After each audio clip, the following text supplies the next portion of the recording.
ഹരേ കൃഷ്ണ. ശ്രീ മഹാഭാഗവതത്തിലെ ഓരോരോ ഭാഗങ്ങളാണ് ഈ പറയുന്നതെല്ലാം. ത്രിവക്രയെ അനുഗ്രഹിച്ചത്. രാമകൃഷ്ണന്മാർ മധുരാപുരിയിൽ വന്നതിന് ശേഷം അവരുടെ ഉപകർത്തിയായ ത്രിവക്ര എന്ന സൈരന്ധ്രിയെക്കുറിച്ചും കൃഷ്ണൻ അവളുടെ പൂന് നിവർത്തി ഒരു സുന്ദരിയാക്കി തീർത്തതിനെക്കുറിച്ചും മുമ്പ് പറഞ്ഞിട്ടുണ്ടല്ലോ.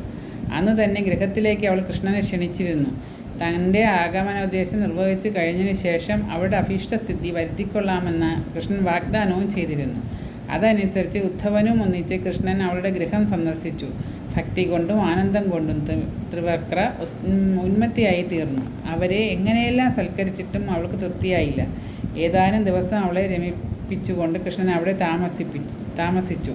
അവൾക്ക് കൃഷ്ണനിൽ നിന്ന് ഒരു പുത്രനും ജനിച്ചു. ഉപശ്ലോകൻ എന്നു പേരായ ആ പുത്രൻ സംഖ്യാശാസ്ത്രത്തിൽ അപാരമായ പാണ്ഡിത്യം നേടുകയും സംഖ്യായോഗാചാര്യൻ എന്ന പേരിൽ പ്രസിദ്ധനായി തീരുകയും ചെയ്തു. അക്രൂര ഗൃഹപ്രവേശം. ഭക്താഗ്രഗണ്യനായ അക്രൂരനാണല്ലോ രാമകൃഷ്ണന്മാരെ അമ്പാടിയിൽ നിന്നും മധുരാപുരിയിലേക്ക് കൂട്ടിക്കൊണ്ടുവന്നത്.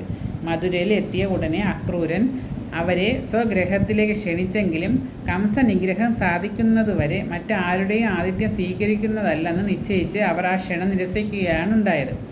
കംസനെ നിഗ്രഹിച്ച് ഇപ്പോൾ മധുരയിൽ താമസമുറപ്പിച്ച കഴിഞ്ഞതുകൊണ്ട് ഇനി അക്രൂരനെ സന്ദർശിക്കാമെന്ന് അവർ നിശ്ചയിച്ചു. രാമനും കൃഷ്ണനും ഉദ്ധവരും കൂടി അക്രൂരൻ്റെ ഗൃഹത്തിൽ ചെന്നു. അർഘ്യപാദ്യാദികൾ കൊണ്ട് അക്രൂരൻ അവരെ സൽക്കരിച്ചു. തൻ്റെ അവതാരോദ്ദേശ്യമായ ധർമ്മ സംസ്ഥാപനത്തിന് അക്രൂരനെ തനിക്ക് വേണ്ട സഹായികളിലൊരാളാക്കാമെന്ന് കൃഷ്ണൻ കണ്ടു. പിതൃ സഹോദരിയായ കുന്തിദേവി ഹസ്തിനാപുരത്തിൽ താമസിക്കുന്നുണ്ട്. ഭർത്താവായ പാണ്ഡുവിൻ്റെ മരണത്തിന് ശേഷം അവരും പുത്രന്മാരും ഭർതൃ സഹോദരനായ ധൃതരാഷ്ട്രരുടെ സംരക്ഷണത്തിലാണ് കഴിഞ്ഞു വരുന്നത്. ധൃതരാഷ്ട്രർ അന്ധനും അന്ധമായ പുത്രവാത്സല്യത്തോടു കൂടിയവനുമാണ്. ധൃതരാഷ്ട്രപുത്രന്മാരും പാണ്ഡുപുത്രന്മാരും തമ്മിൽ കടുത്ത വൈരാഗ്യവും ഉണ്ടായിരുന്നു. പുത്രവാത്സല്യം മൂലം ധൃതരാഷ്ട്രർക്ക് ദുര്യോധനാദികൾ പാണ്ഡവന്മാരോട് ചെയ്യുന്ന ദ്രോഹപ്രവൃത്തികൾ തടയാനായില്ല. തന്മൂലം കുന്തിദേവിയും പുത്രന്മാരും വളരെ ക്ലേശങ്ങൾ സഹിച്ചാണ് കഴിഞ്ഞു വന്നിരുന്നത്. ഹസ്തിനാപുരിയിൽ ചെന്ന് അവിടുത്തെ യഥാർത്ഥ സ്ഥിതിഗതികൾ അന്വേഷിച്ചു വരാനും വേണ്ടി വന്നാൽ ധൃതരാഷ്ട്രർക്ക് അല്പം ധർമ്മോപദേശം നൽകാനും കൃഷ്ണൻ അക്രൂരനെ നിയോഗിച്ചു. അക്രൂരൻ ഹസ്തിനാപുരിയിൽ ചെന്ന് ഏതാനും ദിവസം അവിടെ താമസിച്ച് എല്ലാവരെയും കണ്ട് സ്ഥിതിഗതികളെല്ലാം മനസ്സിലാക്കി. പാണ്ഡവന്മാരുടെ ധർമ്മപാരായണതയും അവരെ ഒടുക്കാൻ വേണ്ടി കൗരവന്മാർ അവലംബിക്കുന്ന കുടില മാർഗങ്ങളും അതിനെല്ലാം ധൃതരാഷ്ട്രർ നൽകുന്ന മൗന അനുവാദവും എല്ലാം അക്രൂരൻ നേരിൽ കണ്ടു. അവസാനം ധൃതരാഷ്ട്രരെ അല്പം ഗുണദർശിച്ചതിന് ശേഷം മധുരയിലേക്ക് മടങ്ങി വന്ന് കൃഷ്ണനെ വിവരങ്ങളെല്ലാം അറിയിച്ചു. മഗധയിലെ രാജാവായിരുന്നു ജരാസന്ധൻ. അന്ന് ജീവിച്ചിരുന്ന രാജാക്കന്മാരിൽ വെച്ച് ഏറ്റവും പ്രബലനും ദുഷ്ടനും അഹങ്കാരിയുമായിരുന്നു അയാൾ. കംസന്റെ പത്നിമാരായിരുന്നു അസ്ഥിയും പ്രാപ്തിയും. ജരാസന്ധന്റെ പുത്രിമാരായിരുന്നു.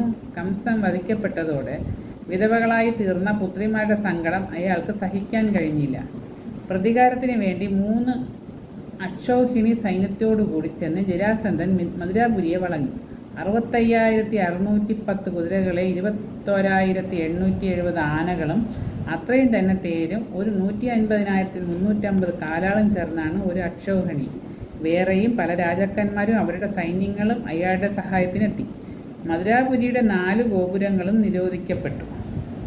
യാദവന്മാർ പരിഭ്രമിച്ചു. എന്നാൽ കൃഷ്ണൻ എല്ലാവരെയും സമാധാനിപ്പിച്ചു. പെട്ടെന്ന് മുകളിൽ നിന്നൊരു തേരിറങ്ങി വന്നു. അതിൽ സകല ദിവ്യായുധങ്ങളും ഉണ്ടായിരുന്നു. ദാരുകനായിരുന്നു തേരാളി.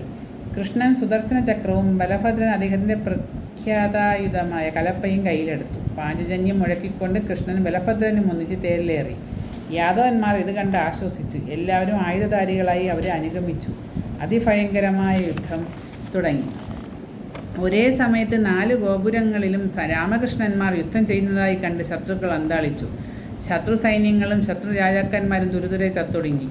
രാമൻ ജരാസന്ധനോടാണ് ഏറ്റുമുട്ടിയത്. ജരാസന്ധനെ കൊല്ലരുതെന്ന് ഒരു അശരീരി കേട്ടതിനാൽ രാമ അയാളെ കൊന്നില്ല. ശേഷിച്ച സൈന്യങ്ങളോടുകൂടി ജരാസന്ധൻ തോറ്റു പിന്മാറി.